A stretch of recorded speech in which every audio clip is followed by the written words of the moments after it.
वंदे मातरम साथियों, कुछ दिन पहले आपने देखा होगा कि वीडियो में जिसमें एक धुएं से भरा हुआ बिस्किट जो लिक्विड नाइट्रोजन में मिलाया हुआ बिस्किट होता है, उसको खाने से एक बच्चा खाते ही बेहोश हो गया।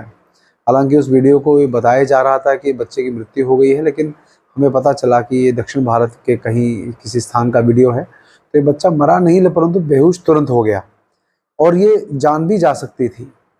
तो यदि आप लिक्विड नाइट्रोजन को सर्च करेंगे तो लिक्विड नाइट्रोजन को बिस्किट में मिलाकर मेलों के अंदर आपने देखा होगा आजकल बड़े ही लोग शौक से खा के मुंह और नाक से उनके धुआं निकलता है, तो बड़ा स्टाइलिश उनको लगता है। अपने बच्चों को लोग खिला रहे हैं बेशर्मी से, खुद तो खा ही रहे हैं, बच्चों को भी खिला रहे हैं। तो ये लिक्विड नाइट्रोजन जो है, आप समझ के चलिए नाइट्रोजन एक गैस है। नाइट्रोजन गैस जो है वो भरपूर रहती है हमारे वातावरण में।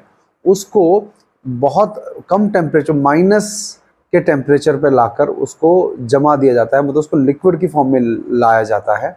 और उस जो लिक्विड नाइट्रोजन गैस को आज क्या हो रहा है कि जैसे ही वो गर्म उसके प्रभाव में आती है तो तुरंत कंडेंस हो जाती है, भाप बनकर उड़ने लगती है। तो नाक से आपको मुंह से और नाक से धुआं निकलने का जो एक प्रभाव आता है, जिसको आपको बड़ा मज़ा देता है, वो प्रभाव ठीक है आपको लगता है। मुझे तो बहुत भोंडा लगता है। हालांकि मैं देखता हूँ जो लोगों को, मुझे तो बिल्कुल अच्छे नहीं लगते। कभी कोई सिगरेट पीता, बीड़ी पीता व्यक्ति भी मुझे जब वो नाक से वो मुंह से धुआं छोड़ता है, वो ही अच्छे नहीं लगे कभी।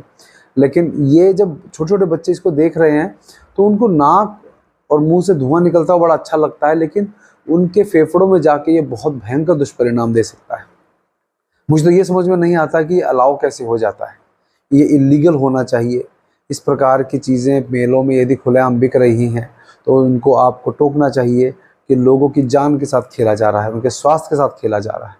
कुछ दिनों में जब कोई बड़ी घटना होगी इसके कारण, उसके बाद जो है सरकार इस पर ध्यान देगी। उससे पहले तो देती नहीं है। लेकिन मैं आपको बोल रहा हूँ कि सरकार जब ध्यान देगी तब देगी, लेकिन आप लोगों को इस विषय पर जागरूक इतना होना है कि कम से कम ऐसी दुकान में या ऐसे मेलों में, ऐसे स्टॉल पे यदि इस प्रकार का कुछ काम हो रहा है तो उस पर अपने बच्चों को, कम से कम अपने जानकारों को कम से कम ना ले जाइए और ये ना खाएं।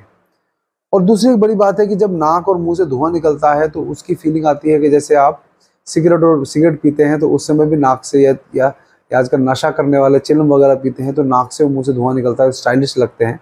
तो कहीं ना कहीं आपका बच्चा उस तरह बढ़ रहा है जहां वो इसी प्रकार का मज़ा आगे चलकर सिगरेट पीने में भी लेने का सोचेगा। उसको यदि ये नहीं मिलेगा, उसको लग रहा है कि मुंह और नाक से धुआं निकलना स्टाइलिश लग रहा है, तो उनको बताइए बहुत भद्दे लगते हो, बहुत घटिया लगते हो, थर्ड क्लास लगते हो। और जब उसमें बड़े से एक टीवी का एलईडी स्क्रीन लगा के, टीवी की स्क्रीन लगाकर उन वीडियोस को रिप्ले कर करके लोगों को अट्रैक्ट करते हैं, तो ऐसे मूर्खता भरे कार्यों को ना करें। फैशन के नाम पर कुछ भी आ गया तो उसको ट्राई करने की बेवकूफ़ी ना करें। पहले देखिए कि उसमें है क्या, उसमें किया क्या जा रहा है, बोला क्या जा रहा है, और उसका आपके प्रभाव क्या पड़ेगा और आपके बच्चों पर क्या प्रभाव पड़ेगा। तो कृपया करके सिर्फ दिखावे और प्रभाव, अच्छा स्टाइलिश दिखने के चक्कर में इन सब विषयों को बढ़ावा ना दें। बहुत बहुत धन्यवाद। तो कौन सी गैस है?